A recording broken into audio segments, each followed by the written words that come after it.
আজকে ছিল তানিয়া আর আহিদার engagement. So hello everyone, আমি অনুষ্কা।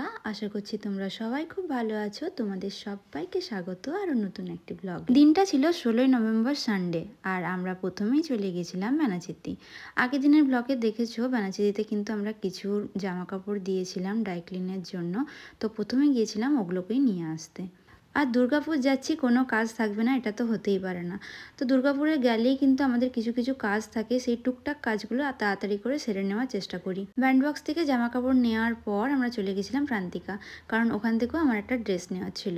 সেইটার আর ভিডিও করা হয়নি। তারপরে চোখে পড়ে গেছিলো এই দোকানটা। সেদিন যখন বরকে ছাড়তে আসানসোল গিয়েছিলাম তখন একটু মার্কেট ঘুরেছিলাম, আর তখন মার্কেটে এই টাইপের কিছু পট আমার পছন্দ হয়েছিল, কিন্তু বাবা এতটাই তাড়া দিচ্ছিল জিনিসগুলো আর আমার নেওয়া হয়ে ওঠেনি। তাই আজকে দুর্গাপুরে যখন এই জিনিসগুলো দেখতে পেয়েছি তাহলে তার হাতছাড়া করা যাবে না, ওগুলোকে তো আমাকে নিতেই হবে। তারপরে আমরা আমার পছন্দের যে সমস্ত কাপ প্লেট সব কিছুই কিন্তু নিয়ে নিয়েছিলাম, তবে এই জিনিসগুলোর দামও কিন্তু অনেকটা রিজনেবল ছিল। তারপরে হঠাৎ করে দেখি মিও আমর। তো মিও আমর দেখে আমার মনে হলো যে মিনি বার্গার খাবো, কারণ আগের দিন যখন আমি মিও আমরে গিয়েছিলাম তখন কিন্তু মিনি বার্গারটা অ্যাভেলেবেল ছিল না। তাই মিও আমর দেখার সাথে সাথেই আমার মনে হলো একটু মিনি বার্গার খাওয়া যায়। তো আমার হাজব্যান্ড বললো চ তাহলে খেয়ে নিই। ব্যাস আমরা দুজন মিলে দুটো মিনি বার্গার নিয়ে খেতে শুরু করলাম। আর তারপর আমরা চলে গিয়েছিলাম বেরিয়ে ভুজিয়ার দোকান। এখানে ছাতু থেকে ভুজিয়া সমস্ত জিনিস কিন্তু পাওয়া যায়। এবার দেখো আমার হাজব্যান্ডকে, ও তো আমার এই কাছের জিনিসগুলোকে হাতে দোকানগুলোতে নিয়ে যাচ্ছিল।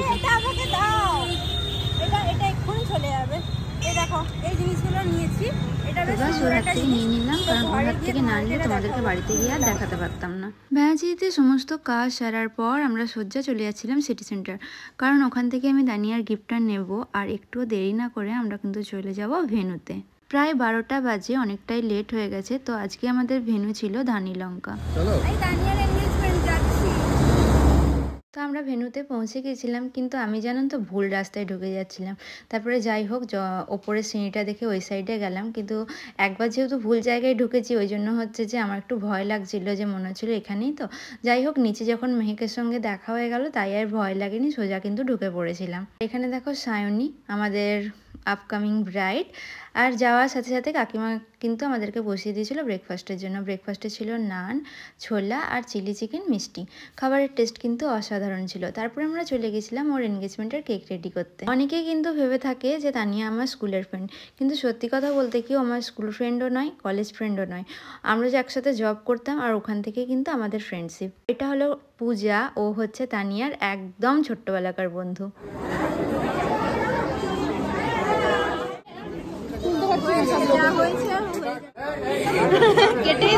নষ্ট হয়ে যাবে।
ভালো করে কাটবো, দুজনকে খাবি তো।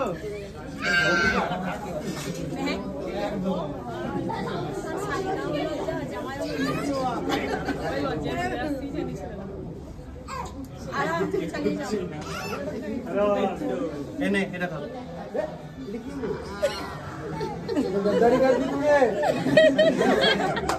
খাওয়া খাওয়া খাওয়া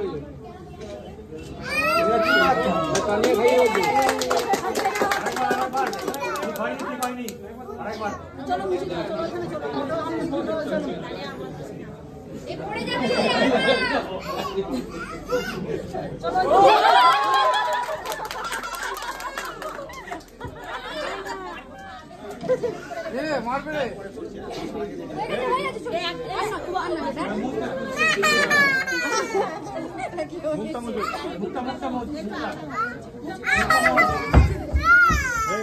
এই স্পেশাল মুহূর্তের ভিডিওগুলোতে আমার কিন্তু একদমই ভয়েস ওভার দিতে ভালো লাগে না, কারণ এগুলো কিন্তু মেমোরি হয়ে থেকে যাবে। আর ওই টাইমে আমরা ওখানে কি কথা বলছিলাম আর কি করছিলাম সেটাই কিন্তু মেমোরি রাখার জন্যই ভিডিওগুলো করা। আমি বসে গিয়েছিলাম তানিয়ার এনগেজমেন্টের কেক খাওয়ার জন্য।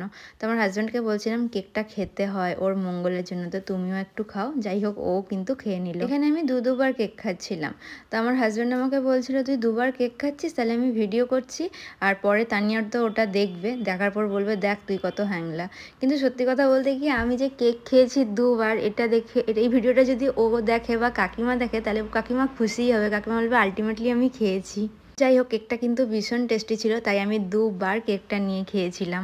এখানে আমি কি বলছিলাম সেটা কিন্তু আমার শর্টস ভিডিওতে আপলোড আছে, তোমরা কিন্তু চাইলে অবশ্যই দেখে নিতে পারো। আসলে এখানে আমার হাজব্যান্ডের সঙ্গে ঝগড়া হচ্ছিল, সেই ঝগড়াটাই কিন্তু আমি এখানে মানে করছিলাম ওর সাথে, ও আর কিছু বলেনি আমাকে। তারপরে আমরা বসে গেছিলাম লাঞ্চের জন্য। লাঞ্চে ছিল স্যালাড, চিকেন বিরিয়ানি, চিকেন চাপ আর রায়তা। এতদিনে তোমরা তো জেনেই গেছো আমি কিন্তু যেখানেই যাই না কেন বিরিয়ানি অর্ডার করেই থাকি। তো বিরিয়ানি যেহেতু আমার সব থেকে ফেভারিট খাবার, তাই আমি একটু ওয়েট না করে আমি কিন্তু খেতে শুরু করে দিয়েছিলাম। সত্যি কথা বলতে কি, আমি কিন্তু বিরিয়ানি বলো, চিকেন চাপ আর চিকেন তন্দুরি সব কিছুই কিন্তু কাকিমার কাছ থেকে শিখেছি। কারণ আগে যখন আমি তানিয়াদের বাড়িতে আসতাম, তখন কাকিমা কিন্তু প্রায়শই চিকেন বিরিয়ানি, চিকেন চাপ, তন্দুরি চিকেন এগুলো বানাতো। আর আমি অল্প অল্প করে কাকিমার কাছ থেকে কিন্তু সমস্ত খাবারগুলো বানানো শিখেছি। আর তারপরে চলে এসেছিল গরম গরম রসগোল্লা, আর সাথে ছিল আইসক্রিম। তো মিষ্টি তো আমার খেতে অতটা ভালো লাগে না, কিন্তু যেহেতু এনগেজমেন্টে এসেছি তাই খেয়ে নিলাম। আর তারপরে খেলাম একটু আইসক্রিম। ব্যাস, তারপরে আমরা ওখান থেকে বেরিয়ে পড়েছিলাম, যাচ্ছিলাম বানাচিতি, কারণ ওখানে কিছু কাজ ছিল। তো যাওয়ার পথে একটা নার্সারি দেখতে পেয়েছিলাম, তো নার্সারিতে চলে গেছিলাম, কিছু গাছ দেখছিলাম, কিন্তু যে গাছটা আমার নেওয়ার ইচ্ছে ছিল সেটা কিন্তু পাইনি। ব্যাস, সমস্ত কাজ সেরে আজকে কিন্তু আমরা ফিরে গিয়েছিলাম বাড়িতে। চলো কী কী কিনলাম আজকে সেটাই কিন্তু তোমাদের সাথে শেয়ার করব। এটার কিন্তু শর্টস ভিডিও আমার কিন্তু ইউটিউব চ্যানেলে আপলোড করা আছে, তোমরা কিন্তু ওটাও গিয়ে ডিটেলসে দেখতে পারো। আর আমার ভিডিও যদি তোমাদের ভালো লাগে অবশ্যই কিন্তু লাইক করবে, কমেন্ট করবে। আর যারা যারা আমার ইউটিউব থেকে ভিডিওটা দেখছো অবশ্যই কিন্তু চ্যানেলটাকে সাবস্ক্রাইব করে রেখো। আর ফেসবুক থেকে যারা ভিডিওটা দেখছো অবশ্যই কিন্তু পেজটাকে ফলো করে নিও। তো চলো আজকের মতন টাটা, আবার নতুন ভিডিও নিয়ে আসছি, তোমাদের সাথে কিন্তু দেখা হচ্ছে খুব তাড়াতাড়ি।